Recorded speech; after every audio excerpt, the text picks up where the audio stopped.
If you're a private money lender or you're planning to become one, there's a brand new federal rule that just took effect that directly impacts every single residential deal you fund. And here's what's wild. Almost nobody in this space is talking about it. It's called the Fincen Residential Real Estate Rule. It goes into effect this Sunday, March 1st, 2026. And it fundamentally changes how the federal government tracks money flowing through residential real estate transactions. Now, if you're a bank, a traditional mortgage lender, this does not really affect you. You already have anti-money laundering programs. You already filed suspicious activity reports. The feds already know who you are. But if you're a private money lender like myself, if you're lending through an LLC, if your borrowers are buying properties through entities or trusts, your deals just got a whole new layer of federal scrutiny. And I'm not saying this to scare you. I'm saying this because at Vertical Capital, we process these loans every day. We saw this coming. We're prepared for it. And by the end of this video, you're going to be prepared for it too. So let me paint you a picture. For years, decades really, the US real estate market has had a blind spot. If you wanted to buy a house with a mortgage from a bank, that bank had to verify who you were. They ran your identity through federal databases. They checked where your money came from. All of that got reported to the government. But what if you didn't use a bank? What if you walked in with cash or used a private lender and bought the property through an LLC? Nobody had to report anything. The property just changed hands quietly. And that's exactly what criminals figured out. Drug money, foreign bribes, stolen funds, all of it could be washed clean through a simple real estate transaction. Buy a house in cash, through a shell company, and the money comes out the other side looking legitimate. Fincen, the Financial Crimes Enforcement Network, has known about this for years.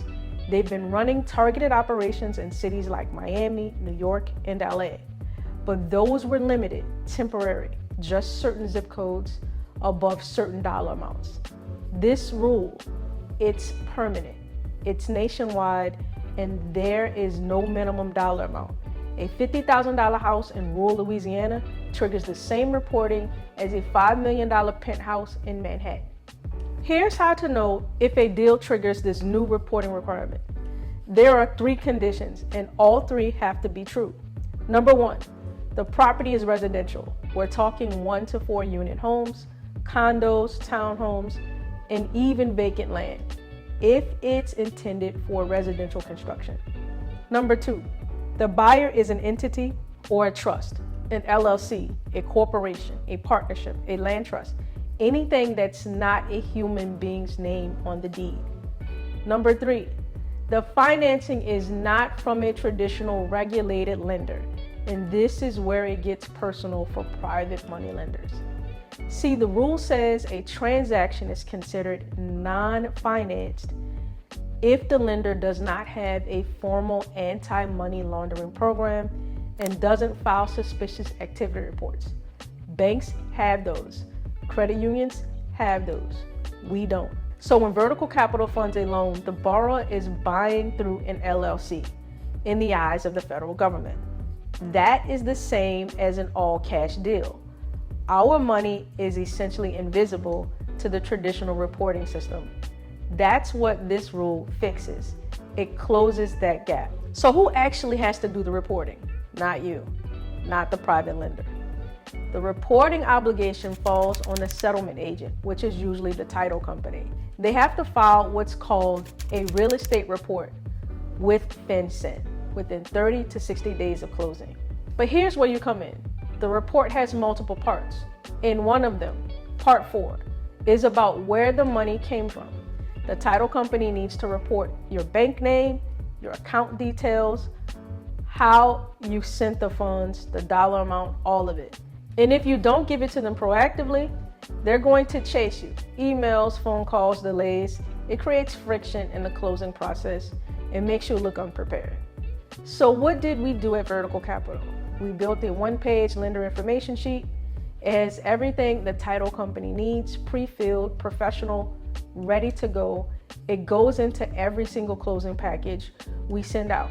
Now look, the title company is collecting all this information anyway. This is just a better way to be a better partner with them. When the title gets your package, they don't have to ask us a single question about Part 4. It's already done. That's how you operate like a professional lender. Now, there's another side to this that you need to be aware of because it affects your borrowers directly. The real estate report doesn't just ask about the money. It asks about the people behind the entity. The title company has to collect beneficial ownership information on whoever controls the borrower's LLC or trust. We're talking full legal names, date of births, residential addresses, social security numbers, taxpayer IDs, and identification for anyone who exercises substantial control or owns 25% or more of the entity. Now, I said this before, the title company is already collecting this information. This is about just you being a good steward and a good partner in helping them to collect this information. Most of this information should already be asked of the borrower by you in the title company. So as a lender, you should be communicating this to your borrowers early in the process when you issue a commitment letter. Let them know, have your entity documents and operational agreements ready for title. It protects your timelines and it protects theirs. I know some of y'all are watching this thinking, this is just one more red flag, more government overreach, and I get that reaction. But let me tell you how I actually see this and why I think this is good for serious private lenders. This new rule raises the bar, and when the bar goes up, the amateurs go home. If you're a sloppy lender who can't produce basic documentation about your own transactions, the title companies are going to stop wanting to work with you. They have enough compliance headaches. They don't need your chaos too. But if you show up with clean packages, professional documentation, and an understanding of how compliance works, you become the lender that title companies recommend. You become the lender that closings are easy with. And in this business, easy closings mean repeat business. This is what we teach inside our Vertical Capital Bankers community. If you're already lending, go build your lender information sheet this week. If you want to use ours as a template, it's free inside our community and it's free to join. This Fincen rule is just the beginning. The industry is getting more regulated, more transparent, and more competitive. The lenders who survive are the ones who treat this like a real business. And that's exactly what we're building. I'll see you on the next one.